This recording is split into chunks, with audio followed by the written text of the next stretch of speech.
Assalamualaikum warahmatullahi wabarakatuh.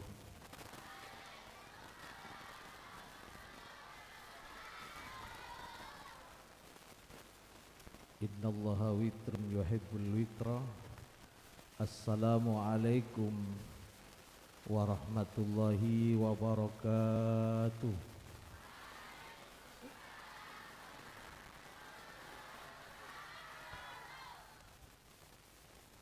Bismillahirrahmanirrahim. Alhamdulillahi rabbil alamin.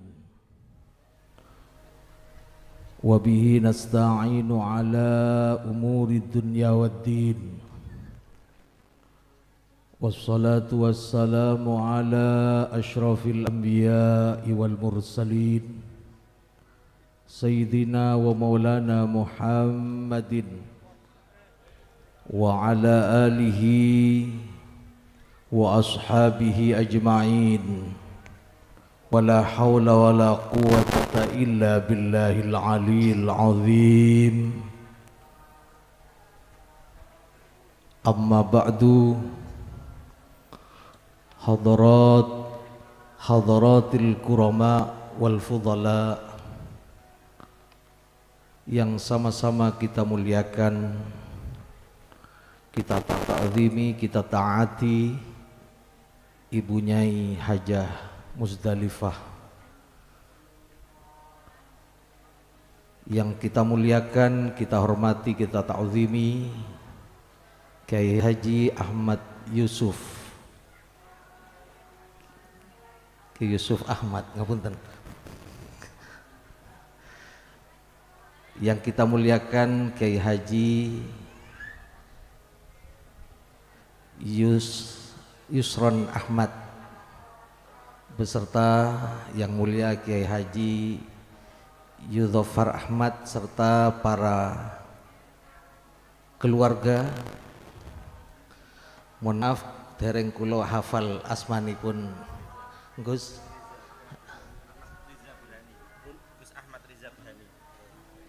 Kiai Haji Gus Niza Burhani, kapunten dereng hafal kula, beserta para keluarga besar Pondok Pesantren Tahfidzul Quran Surajul Ulum, pondok kita tercinta. Saya bangga menjadi alumni Pondok Pesantren Tahfidzul Quran, walaupun saya merasa sangat tidak pantas menyampaikan beberapa hal mungkin terkait Isra Mi'raj di depan para alim, para kiai, para ibu nyai serta dewan asatir, juga para santri, para hamil. Tetapi intinya saya mau dan berkenan karena ini adalah suatu perintah junior kami, junior kita, bahwa Pondok Pesantren Tahfidzul Quran Sirajul Ulum ini adalah suatu pondok yang luar biasa.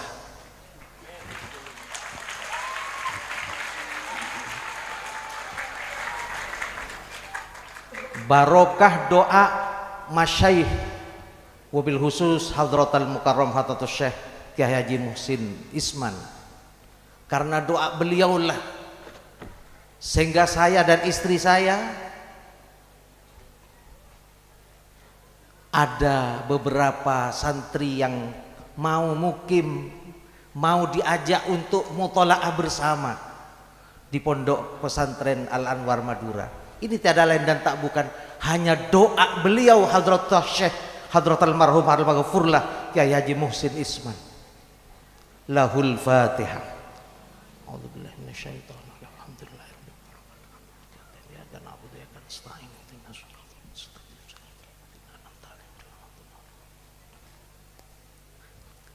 Saya pernah ingat suatu kisah dalam suatu kitab, dari lamanya saya baca itu, mungkin waktu dulu saya baca di perpustakaan di pondok. bahwa orang yang taat kepada guru, taat kepada perintah seorang syekh yang tentu kita harapkan ridhonya. Karena kadang-kadang jika seseorang sudah merasa sukses, merasa, ketika merasa sukses pulang ke rumah atau ada di tengah-tengah masyarakat, rezekinya dimudahkan oleh Allah Subhanahu wa taala. Semoga adik-adik semua ini, kawan-kawan santri santriwati ini senantiasa dimudahkan rezekinya nanti ketika sampai di masyarakat. Ilmunya manfaat barokah. Tapi jangan sampai kemudian melalaikan dirinya untuk tidak patuh, tidak taat kepada guru, atau juga putus hubungan dengan seorang guru. Ini jangan sampai. Maka tiada lain saya pribadi Al-Fakir, kalau diundang haflah imtihan, ada walimah, saya senang sekali. Karena momen inilah kami bisa bertemu dengan seorang guru, bertemu dengan seorang yang pernah mendidik kami, mendidik kita semua. Ini suatu kesempatan. Ada suatu kisah itu bahwa doa seorang guru terhadap murid, terhadap santrinya, ini pasti diijabah oleh Allah Subhanahu wa ta'ala. Pasti. Guru jika mendoakan seorang santri dan seorang muridnya, pasti diterima oleh Allah Subhanahu wa ta'ala. Seperti halnya seorang ayah, ibu mendoakan anaknya, pasti diterima. Walaupun bodoh, walaupun tidak tahu apa-apa, ketika berdoa ini langsung Allah mengijabahnya. Dalam suatu kisah itu Syekh Abdul Qadir Al-Jilani berdoa kepada Allah Subhanahu wa taala. Di antara doanya adalah, semoga semua murid-muridku, semua santri-santriku diselamatkan dari siksa api neraka dan tidak akan tersentuh api baik di dunia sampai di akhirat. Suatu ketika ada murid Syekh Abdul Qadir Al-Jilani, setelah beliau tufiya, setelah beliau menghadap kepada Allah Subhanahu wa taala, muridnya ini dulu mu'alaf dari India. Adik-adik pasti kenal ketika cerita tentang India nggih, golongannya ketumbar miri jahe. Sahrul Khan kenal nggih? Kenal dik? Santriwati pasti kenal ya. Kalau yang perempuan siapa? Bintangnya siapa?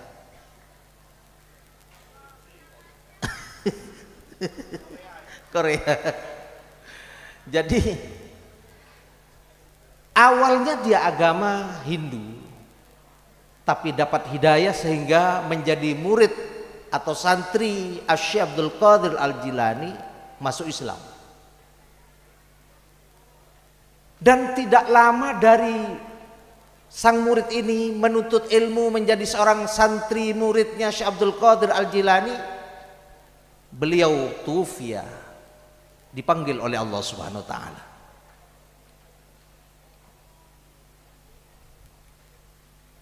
Tidak lama juga dari meninggalnya sang guru,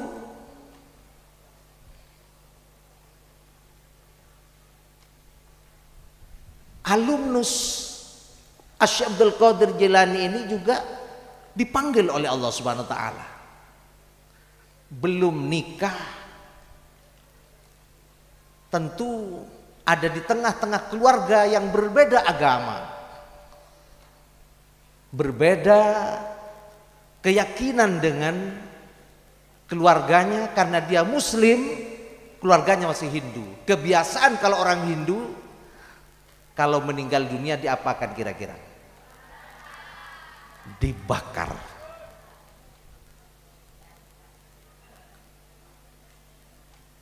Dipersiapkan untuk pembakaran sang mayat itu. Kayunya sudah mapan. Kalau di Bali itu kayak istilahnya apa namanya, ngaben, ya kan? Tapi sudah tidak pakai kayu. Kalau ngaben itu biasanya pakai kayak kompor gas disemprotkan, cus. Ini enggak, tetap seperti kayu biasa. Apa yang terjadi? Begitu mau dibakar dan betul-betul sudah ada di atas kayu yang sudah berkobar api itu, ternyata sang murid Asy-Syaikh Abdul Qadir Al-Jilani itu rambut sehelai pun tak terbakar, apalagi tubuhnya yang bagus tetap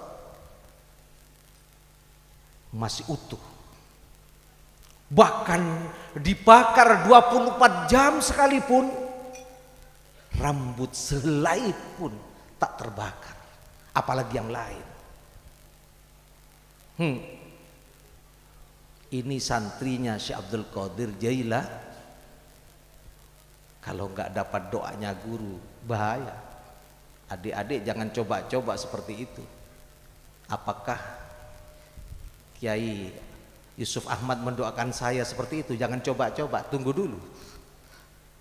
Amati saja beliau doanya apa kepada kita. Semoga kita didoakan juga selamat dunia akhirat, amin. Tapi jangan macam-macam nanti nyoba-nyoba membakar diri, insya Allah terongnya pun juga habis nanti. Sampai 24 jam dibakar, gak ada yang terbakar sedikit pun. Dari keselnya keluarga itu, sehingga tubuh keluarganya itu dihanyutkan ke sungai dan dihanyutkan ke arus yang deras sekali. Allah Subhanahu wa ta'ala tidak terima hambanya yang hanya dihanyutkan di air sungai itu. Perintahkan seorang wali Allah melalui mimpinya, Asy-Syaikh Abdul Qadir Jailani terus memantau. Beliau datang ke salah satu muridnya yang juga mungkin pada tataran wali Allah. Dia didatangi oleh Asy-Syaikh Abdul Qadir Jailani, tolong temanmu yang namanya Sa'dullah. Waktu saya baca itu Sa'dullah namanya. Di sini ada yang namanya Sa'dullah? Ada?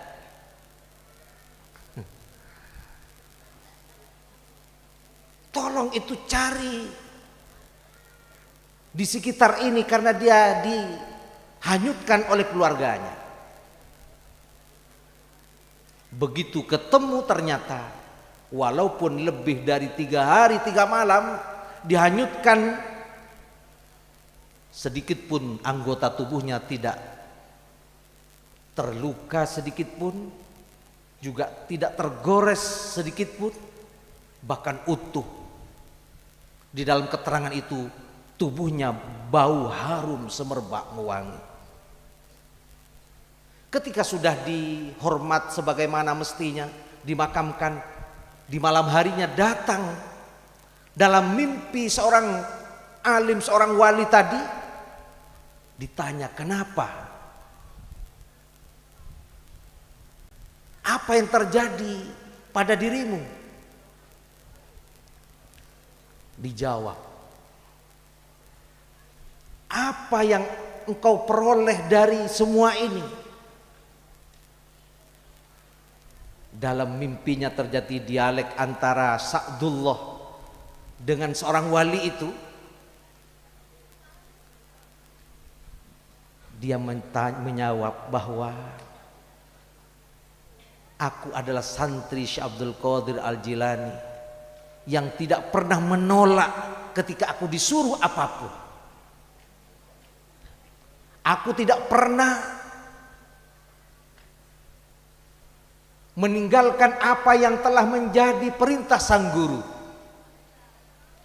sehingga Allah mentakdirkanku menjadi orang yang selamat dari dunia sampai akhirat. Inilah bukti bahwa ketaatan kepada seorang guru, kecintaan seorang murid kepada guru, tentu ini akan berpengaruh keselamatan seseorang dari dunia sampai akhir. Semoga kita semua yang sabar di pondok, rajin belajar, mengikuti perintah sang guru, melaksanakan apa yang menjadi tausiah para masyayikh, apa yang telah menjadi anjuran dari para guru-guru kita di pondok pesantren tercinta ini. Kita oleh Allah Subhanahu wa taala dijadikan orang yang sa'idun minad dunya hattal akhirah. Amin Allahumma. Seperti yang kita peringati pada pagi hari ini, zikrul Isra wal Mi'raj, peringatan Isra dan Mi'raj. Kenapa setiap tahun kita peringati? Tidak lain tak bukan salah satu dari tujuannya adalah untuk menumbuh kembangkan rasa mahabbah, rasa cinta yang mendalam kepada baginda Rasul Muhammad sallallahu alaihi. Allahumma sholli ala Muhammad.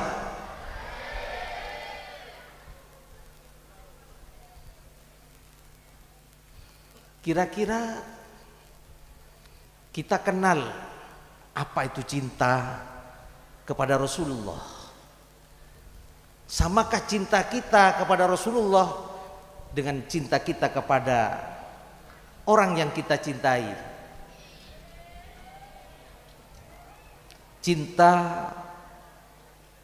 perlu pengorbanan, cinta perlu ketulusan, dan cinta tentu kepada Rasulullah inilah akan memberikan suatu pengaruh positif yang luar biasa.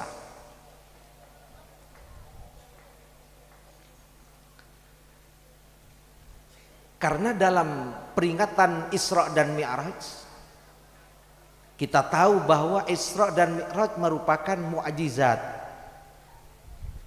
amrun khariqun lil adah, kejadian yang luar biasa. Kita sepakat bahwa Isra Mi'raj adalah mukjizat Nabi kita Muhammad sallallahu alaihi wasallam. Sepakat? Karena kejadiannya yang luar biasa. Bayangkan perjalanan Nabi yang seharusnya ditempuh dalam kurun waktu yang cukup lama, tapi karena Nabi ini memang diperjalankan oleh Allah, makanya menggunakan asra yusri isra'an, diperjalankan, tidak berjalan sendiri tapi diperjalankan oleh Allah Subhanahu wa ta'ala. Salah satu dari dipindahnya dari fi'il lazim kemudian muta'addi menjadi dari saro menjadi asro adalah lita'diyah. Makanya diperjalankan. Kalau sudah Allah memperjalankan, Allah tahu situasi di luar angkasa, Nabi dipersiapkan semuanya, mulai dari anggota fisik, zahir, batinnya dipersiapkan semuanya oleh Allah Subhanahu wa ta'ala. Makanya Nabi sebelum di Isra dan di Mi'rajkan, Nabi dibelah dadanya, bukan hati beliau ini kotor, tidak, tapi disesuaikan alam yang akan ditempuh dalam perjalanan Isra Mi'raj. Kita saja menaiki pesawat juga dipersiapkan segala sesuatunya. Itu naik pesawat, apalagi menembus arasy yang dalam kurun waktu tidak terlalu lama kembali Nabi ke tempat semula. Makanya di bab itu dikatakan bahwa Nabi kembali ke tempat semula qabla ayabrudal farsh thumma arudduhu minal arsh qabla ayabrudal farsh. Allah mengembalikan ke tempat semula sebelum tempat Nabi yang tadinya beliau duduk di situ, berbaring di situ, belum dingin, Nabi sudah kembali ke tempat itu. Itu pertanda bahwa dari singkatnya perjalanan baginda Rasul Muhammad sallallahu alaihi wasallam. Kejadian-kejadian itulah yang kemudian kita menambah mahabbah jika terus diungkap, diterangkan, diacarakan, dikaji semakin mendalam, semakin tambah rasa mahabbah dan cinta kita kepada Rasulullah sallallahu alaihi wasallam. Kemudian cinta apa sih yang dapat membekas kita menjadi seorang hamba Allah dan nanti menjadi jaminan bahwa kata Nabi, man ahabbani, barang siapa yang cinta kepadaku, kana ma'i fil jannah, nanti bersama aku di surga Allah subhanahu wa ta'ala.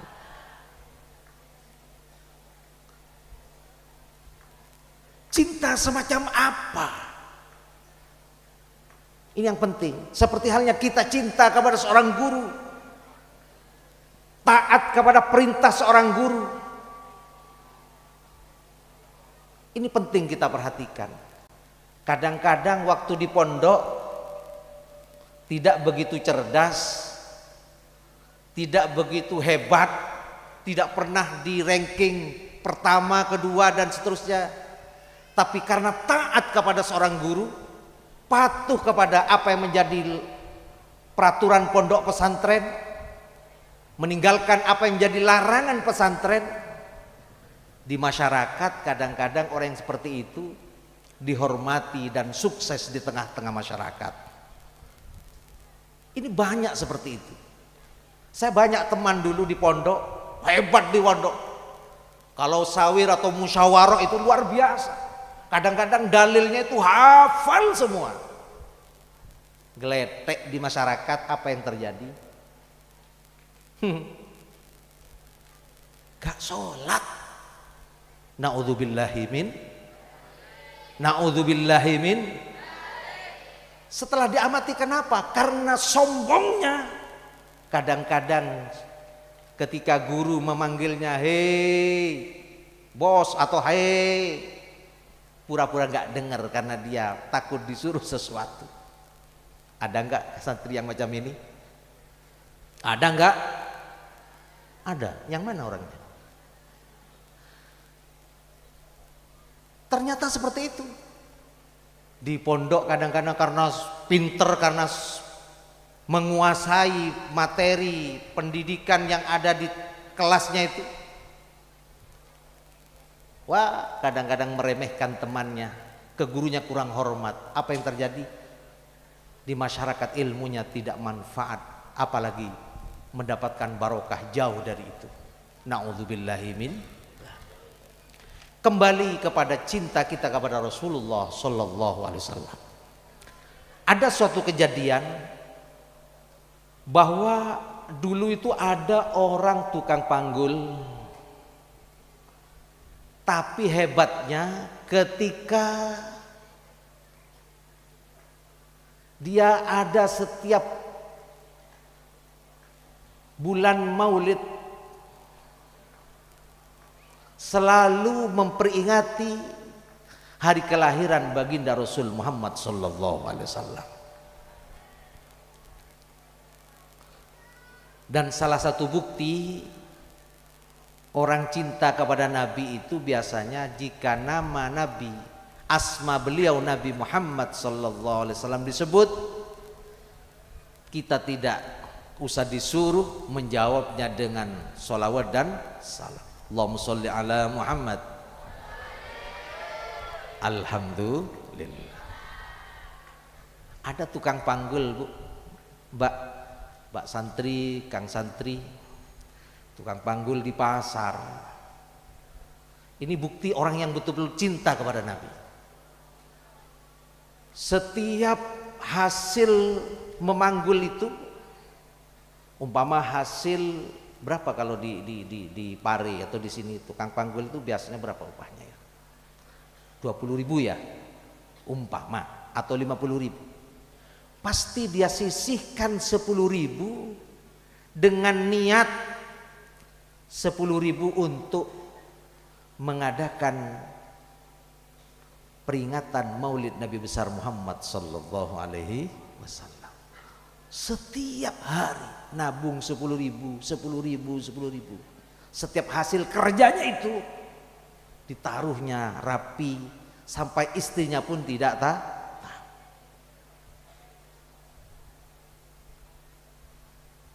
Jadi umpama 50.000, yang 40.000 dikasihkan istrinya untuk belanja, tapi yang 10.000 dia taruh di suatu tempat dengan niatan untuk mengadakan peringatan Maulid atau Isra Mi'raj Nabi besar Muhammad sallallahu alaihi wasallam. Setiap malam tidak pernah lepas membaca sholawat kepada Nabi 1000 kali setiap malam. Secapek apapun pasti dia membaca sholawat kepada baginda Rasul Muhammad sallallahu alaihi. Seperti halnya kita cinta kepada seorang guru, tidak pernah kita tidak mendoakan guru. Ini penting, mendoakan guru. Fatihah kepada Al-Mukarram, Al-Maghfurlah Kiai Haji Muhsin Isman, kita fatihai supaya terus mendapatkan aliran barokahnya. Ini penting, seorang murid, seorang santri, hal ini penting kita lakukan sebagai bukti cinta kita kepada seorang guru kita. Setiap saat harus ada waktu fatihah kepada guru dan mendoakan guru-guru kita. Tukang panggul itu ketika malam tanggal 12 Rabiul Awal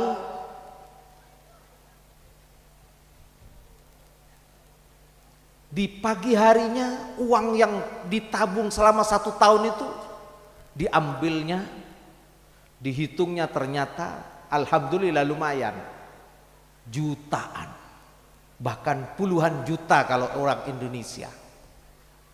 Dibelanjakan, umpama hari ini hari apa sekarang? Hari Senin ya. Tadi malam, nanti malam umpamanya malam tanggal 12 Rabiul Awal. Hari ini belanja ke pasar lengkap, membuat berkat, kata orang Madura itu, membuat apa sama berkat ya. Nah, kayak itu, membikin berkat paling sedikit 300 setiap malam tanggal 12 Rabiul Awal. Kemudian mengundang tetangga-tetangga, Kang santri, Mbak santri diundang pagi harinya, malam buat pagi hari setelah subuh ngundang tetangga, Kang santri, Mbak santri yang bisa baca Simtud Durar, yang baca Diba, dia undang untuk baca sholawat pertanda cinta kepada Rasulullah sallallahu alaihi. Ya Rabbi salli ala Muhammad, ya Rabbi salli alaihi wasallim.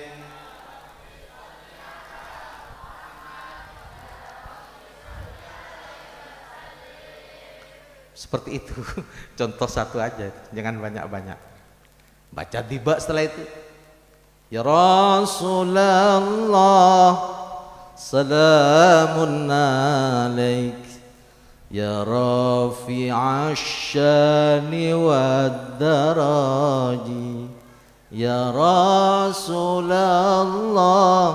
salamun alaik, ya rafi'ash syani wad daraji. Mengundang santri yang berkatnya tidak pernah kurang dari 300, hasil tabungan selama setiap tahun seperti itu. Di dalam keterangan itu berjalan sampai 7 tahun oleh Allah dipanggil, meninggal dunia. Setelah 7 tahun berjalan nabung seperti itu, dipanggil oleh Allah Subhanahu wa taala. Apa yang terjadi? Ketika meninggal dunia, semua orang yang hadir ke pemakaman itu, kuburnya terasa baunya harum sekali.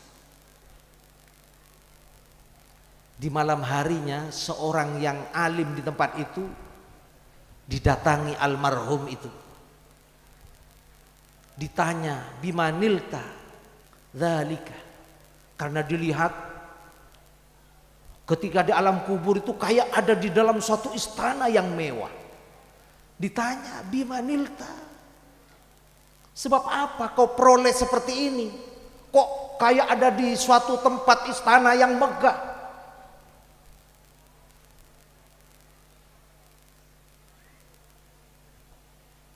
Dia tidak menjawab langsung, tetapi cerita kepada yang datang dalam mimpi itu, ketika aku ada di alam kubur, 7 langkah mereka pergi dari kubur itu, ternyata dari arah kiblat. Dari kubur itu kayak terbuka pintu yang lebar sekali. Dan disitulah ada lorong-lorong yang penuh dengan pepohonan, dan juga di sampingnya mengalirlah air-air yang baik, pemandangan-pemandangan yang indah. Tiba-tiba ada orang satu yang tampak dari kejauhan ingin menghampiriku. Dan aku berpikir, itu mungkin malaikat Munkar Nakir. Tapi hatiku bertanya-tanya, kenapa kok hanya seorang? Mestinya Munkar dan Nakir kan 2 malaikat, tetapi dia seorang. Siapa dia? Aku gemetar, khawatir. Aku tidak bisa menjawab pertanyaan Munkar dan Nakir. Tapi cuma seorang. Apakah nanti akan menyusul yang Nakir? Apa Munkar dulu kemudian Nakir, apa begitu? Lama kelamaan tambah dekat, ternyata yang datang seorang lelaki yang tampan sekali, yang asalnya hati saya takut, khawatir bahwa itu akan datang malaikat Munkar dan Nakir, akan bertanya sesuatu, khawatir aku tidak bisa menjawabnya, kemudian aku dipukulinya. Hati perasaan yang seperti itu sudah hilang, berganti senang karena melihat orang yang tampan sekali. Setelah dekat aku bertanya, ternyata malaikat Munkar itu kok tampan sekali ya. Padahal di setiap aku ngaji dulu waktu di dunia, malaikat Munkar Nakir itu menyeramkan. Apalagi di kitab Daqaiqul Akhbar, ketika bicara mulutnya keluar api, tapi ini kok tampak senyum-senyum, ganteng sekali. Masa ini Munkar dan Nakir? Tambah dekat, jarak 10 meter, panggil salam kepadaku. Assalamualaikum, menyampaikan salam kepadaku. Aku jawab dengan salam kepada beliau. Aku bertanya, apakah engkau mungkar atau nakir? Dia menjawab, lastu bimungkar wala nakir. Saya bukan malaikat mungkar dan nakir, tapi aku adalah orang yang kau setiap tahun peringati, yaitu Nabimu Muhammad sallallahu alaihi wasallam. Betapa senangnya hati, berbunga-bunga hatiku melihat orang yang aku rindukan hadir di alam kuburku, kata orang itu. Dan beliau mengatakan, kau jangan resah, gelisah, jangan. Tapi kau tenanglah ada di sini dan aku akan menunggumu selama-lamanya di alam kuburmu.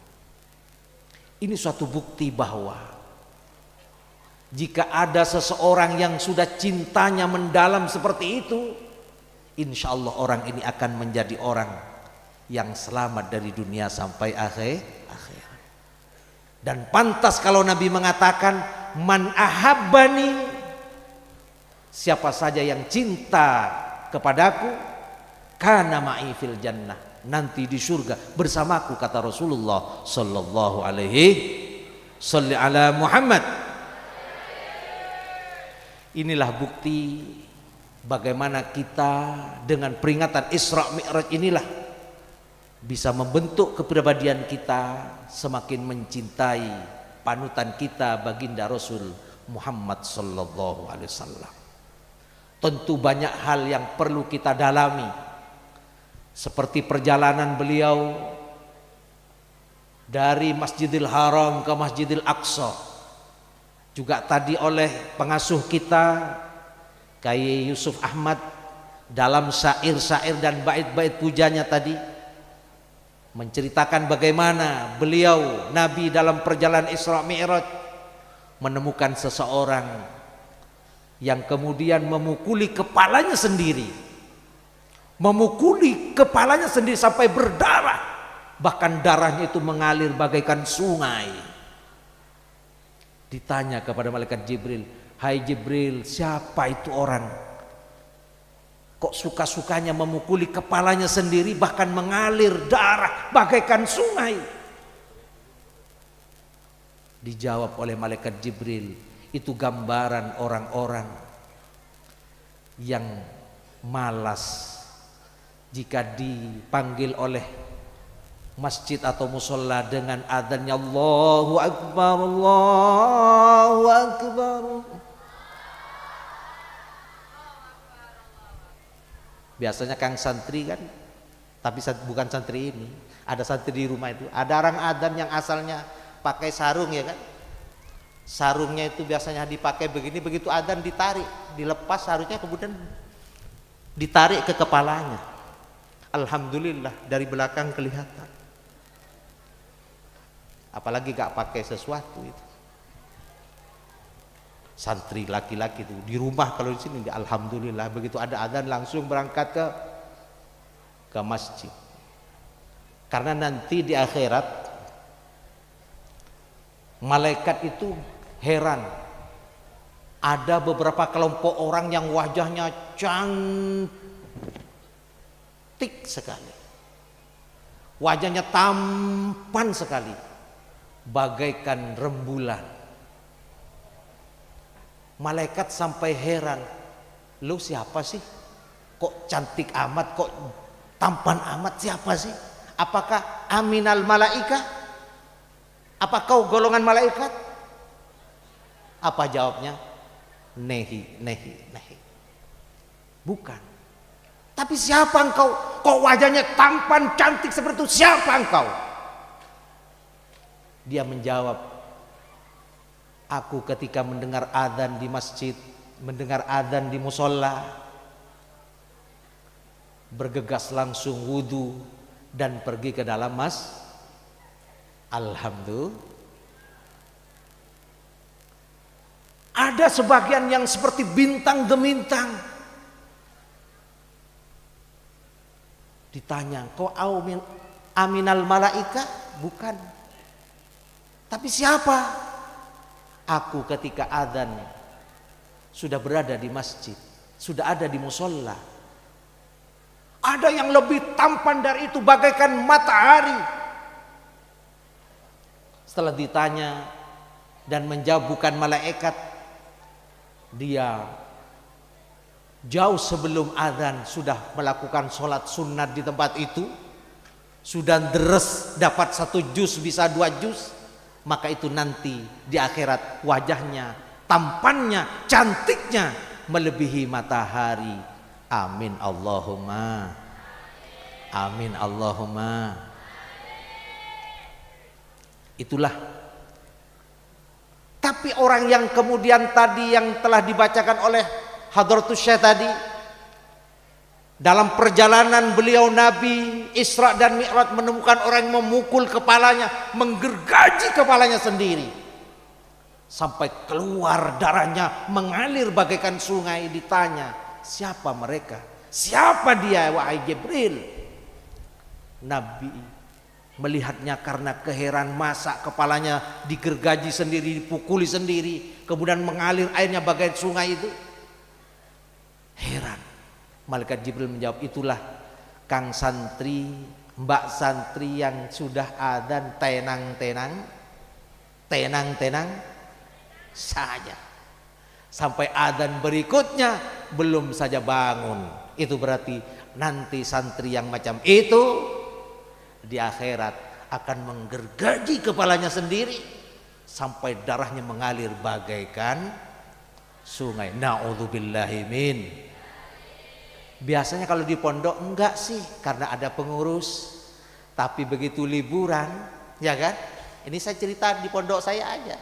Begitu keluar dari pintu gerbang langsung nyanyi, bebas aku bebas. Bilangnya bebas. Sampai di rumah dibanguni subuh gak mau, tidur seharian. Ini santri yang macam ini nanti di akhirat akan digergaji kepalanya sendiri dan akan mengalir darahnya bagaikan su. Na'udzubillahi min. Para hadir dan santri-santri hadirat sekalian yang saya banggakan, mungkin saya tidak perlu berlama-lama, yang penting saya ini taat kepada guru saya. Kiai Yusron Ahmad memerintahkan saya untuk hadir di sini untuk temu kangen dengan mbak-mbak santri dan kang-kang santri maupun juga sebagian para asatir, para dewan keluarga. Yang penting itu kita hadir supaya tidak terlalu sebentar, diisilah ngobrol sedikit, semoga walaupun sedikit ini ada guna dan manfaatnya.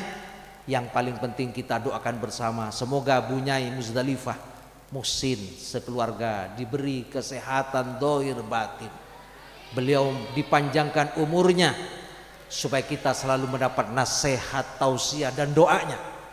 Juga berikut keluarga putra putrinya, semoga putra putri beliau, mantu beliau, sanak kerabat beliau dipanjangkan umurnya oleh Allah Subhanahu wa taala dan disehatkan, dijauhkan dari penyakit, dan semoga keluarga beliau menjadi keluarga yang betul-betul manfaat bagi kita santrinya, senantiasa mendoakan dan mendasihati kita semua. Amin Allahumma amin.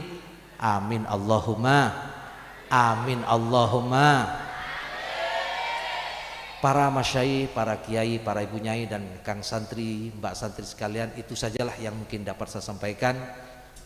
Mohon maaf manakala terdapat tutur kata yang kurang berkenan, dan juga kami terlambat sekeluarga karena perjalanan yang agak macet karena banyak libur di perjalanan, banyak orang tamasya, maka mohon maaf dan yang tiada terhingga. Demikian akhirul kalam. Wassalamualaikum warahmatullahi wabarakatuh.